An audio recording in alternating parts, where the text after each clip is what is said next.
பாப்பாக்கு இதான் second time வந்து சபரிமலைக்கு போகிறாங்க. லாஸ்ட் இயர் போகும்போது அவங்க வந்து சரியான மலையில் மாட்டிட்டாங்க. கிட்டத்தட்ட 11 ஹவர்ஸ் பக்கம் வந்து ஒரே இடத்துல நின்ன வாக்கிலே நின்றுட்டு பாப்பாவை வச்சுட்டு ஷோல்டரில் நின்னதா வந்து ஹஸ்பண்ட் சொன்னார்.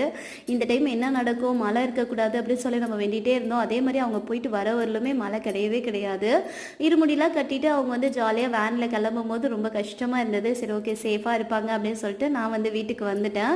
அவங்க வந்து ஃபஸ்ட்டு போய் இறங்குற இடம் வந்து எரிமேலி. அங்கே இறங்கிட்டு ஃபஸ்ட்டு எல்லாருமே வந்து கலர்லாம் பூசி வந்து ஜாலியாக டான்ஸ் ஆடிக்கிட்டு ஐயப்பனை பார்க்க போகிறோம் அப்படின்னு சொல்லிட்டு சந்தோஷமாக கிளம்புவாங்க போல். பாபர் மசூதியிலேருந்து வேஷம் போட்டுக்கிட்டு எல்லாருமே டான்ஸ் ஆடிக்கிட்டே போயிட்டு அங்கே வந்து தலப்பாறை மலை அப்படின்ற கோயிலில் போயிட்டு சாமிலாம் கும்பிட்டுட்டு அங்கே வந்து கோயிலுக்குள்ளே போகும்போது எப்பயுமே வந்து ஃப்ரண்ட்டில் போகணும், நடந்து வரும்போது திரும்பி வரக்கூடாது, அப்படியே ரிவர்ஸில் தான் நடந்து வரணுங்களாம். ஒவ்வொரு விஷயமும் ஹஸ்பண்ட் சொல்கிறத கேட்கும் போது வந்து நமக்கு ஆச்சரியமாக தான் இருக்குது. வேஷம் கட்டிக்கிட்டு குருசாமியிலேருந்து குழந்தைங்க வரல எல்லாருமே ஜாலியாக டான்ஸ் ஆடிட்டு போயிட்டாங்க. இன்னொரு வீடியோவில் பார்க்கலாம்.